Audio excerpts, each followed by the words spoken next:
Guys, good evening. Alam mo guys, ito lang masasabi ko sa inyo. Anong silbi sa maganda mong bahay? Malaki, magara, mansyon, magandang sasakyan, mamahaling sasakyan. Ang dami mong sasakyan. Hindi ka ba nahiya? Ang dami mong pera galing pala sa pagnanakaw sa kaban ng bayan, galing sa illegal na drogas.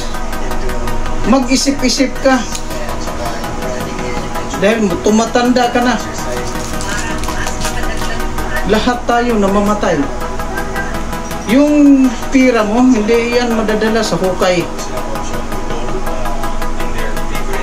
Kung gaano ka lamig ang kwarto mo ngayon na tinutulugan mo, kung gaano kalambot, pag namatay ka, sa impyerno ka pupulutin, gawin kang barbecue doon.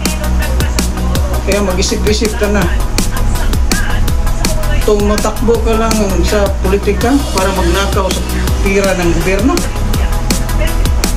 Ang dami, nagbibinta ka ng drogas.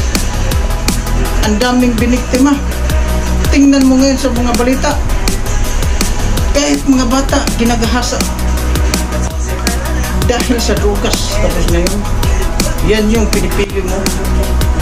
Mayaman ka nga dito sa balat ng lupa, pero pag namatay ka, right hand ka tanim. Yan lang.